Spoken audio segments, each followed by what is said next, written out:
Lalu kantos dados pikobat saneni benin Kota Denpasar saantukan rasa eling krama sejroning nyaga kersikan Kantun Kirang. Sekadi punika kebawasan Kepala Dinas Lingkungan Hidup dan Kebersihan Kota Denpasar iketut wisada rikalaning kepanggihin ring Denpasar. Manut Kepala DLHK Kota Denpasar ketut wisada lalu kantos mangkin Kantun dados pikobat sanini benin Kota Denpasar napi malih akeh rinjlinjingan utawi selokan sani sering ngewetuang banjir. Anggannyane taler sani mangkin ngambil pemargi tiosan pemekas majang kewentenan lalu plastik sani presida ka olah mawinan presida ka adol. Adalah bagaimana memperdayakan masyarakat, kemudian menilai sampah itu supaya menjadi bernilai ekonomis.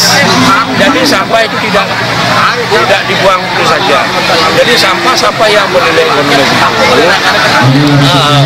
kita jual melalui bank sampah, kita kumpulkan melalui bank sampah.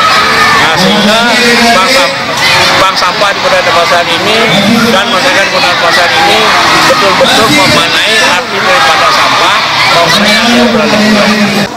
Wisada latarang mangde program penanganan sampah Presiden Mapikoli anggannyani taler nyarengang sisi sekolah risa jeroning mau pulang lalu plastik untuk memperkanti sareng bank sampah sanewenten ring desa kelurahan wiadin memperkanti sareng PKK desa.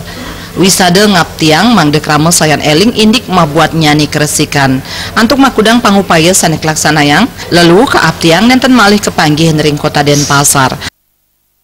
Agus Sudiatmike Bali.